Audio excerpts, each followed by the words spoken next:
Hi friends, ఎలా ఉన్నారు మీరందరూ? నేనైతే బాగున్నానండి. మీరు ఎలా ఉన్నారు కమెంట్ లో చెప్పండి. నేను ఈ రోజు వచ్చేసానండి ఒక స్వీట్ డిష్ అంటే కద్దుకి ఖీర్. హైదరాబాద్ స్టైల్లో హైదరాబాద్ లో హర్ పెండ్లిలో హర్ చిన్న చిన్న ఫంక్షన్ లో ఉండే కద్దుకి ఖీర్ అండి. కద్దుకి ఖీర్ నా స్టైల్లో ఎలా చేశాను రండి చూపిస్తాను. ముందుగా తీసుకోవాలి కద్దు అండి. కద్దుని మంచిగా క్లీన్ చేసి మనము గ్రేటర్ చేసుకుందాము. ఇట్లా మంచిగా గ్రేట్ చేసుకోవాలండి. ఆ తర్వాత ఒక చిన్న మంచిగా వేడి నీళ్ళలో వేడి చేసుకోవాలండి. బాయిల్ చేసుకోవాలి. కద్దు మంచిగా అయ్యే వరకు మనము ఒక 5 నిమిషాలు పడుతుందండి. 5 నిమిషాలు 6 నిమిషాలు మంచిగా మెత్తగైన తర్వాత ఇలా నీళ్లు ఉండకూడదు. మనం నీళ్ళని మంచిగా వేరేగా సపరేట్ చేసుకోవాలండి. చూడండి ఫ్రెండ్స్, ఇక్కడ నేను మంచిగా మెత్తగా అయిన వరకు బాయిల్ చేసుకున్నా. నేను చేతితో చూస్తే మంచిగా మెత్తగా అయిందండి. ఇప్పుడు మనము వాటర్ నుంచి మంచిగా మెల్లగా తీసేయాలి. వేడి వేడిగా నీళ్లు ఉంటాయి కదా, మనం చేతిలో కూడా వస్తుందండి. మనము కొద్దిగా మెల్లగా తీసి పక్కన ఒక 2 మినిట్స్ పెడితే అన్ని నీళ్లు వెళ్తాయండి.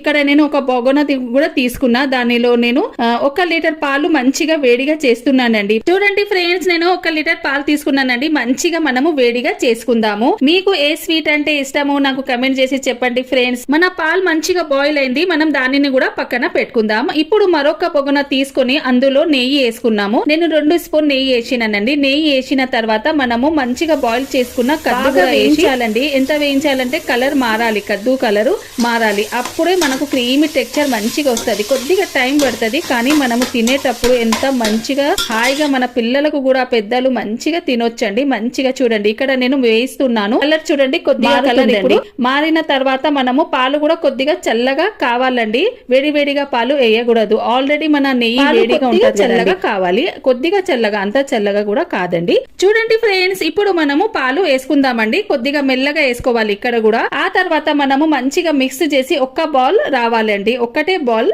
ఇట్లా జస్ట్ తర్వాత మనము షుగర్ కూడా వేసుకుందాం. నేను 2 స్పూన్ షుగర్ వేసినానండి. స్వీట్ మీరు ఎక్కువ తింటే ఎక్కువ వేసుకోవచ్చు, తక్కువ తింటే తక్కువ కూడా వేసుకోవచ్చు. నేను ఒక విషయం చెప్పలేనండి, ఏమంటే మనకు బియ్యం కూడా కావాలి. నేను ఆ క్లిప్ తీసిన మర్చిపోయినానండి. బియ్యము మనము 4 చెంచాలు తీసుకున్నానండి. నేను చాయ్క చెంచాతో 4 చెంచాలు బియ్యం తీసుకున్నా. బియ్యం తీసుకుని మంచిగా ఒక 15 నిమిషాలు నానబెట్టి గ్రైండర్ జార్లో వేసి మనము మంచిగా గ్రైండ్ చేసి పక్కన పెట్టుకుందామండి. ఇక్కడ చూడండి, నేను మంచిగా మిక్స్ చేసిన. ఇప్పుడు నేను ఖోవా వేసుకున్నానండి. 1 లీటర్ పాలు తీసుకున్నాం కదా, నేను 1/2 కేజీ ఖోవా తీసుకున్నానండి. 1/2 కేజీ ఖోవా, 2 చెంచాలు మన షుగర్ అండ్ 4 చెంచాలు బియ్యం అండి. అండ్ ఇంకా ఇలైచీలు అంటే నేను 5 ఇలైచీ అండి పౌడర్ చేసి నేను ఇలైచీ పౌడర్ కూడా వేసానండి. చూడండి ఫ్రెండ్స్, ఇక్కడ మంచిగా మిక్స్ చేయాలండి. ఖోవా నేను ఫ్రిడ్జ్ లో పెట్టిన లుండలు అయినాయి, కానీ మనం వేడిగా పాలలో వేస్తే ఖోవా కూడా మంచిగా మెల్ట్ అవుతుందండి. ఖోవా మనము పాలు అంతా వేసి మంచిగా షుగర్ వేసి మిక్స్ చేయాలండి. చేతి అస్సలు ఆపకూడదండి.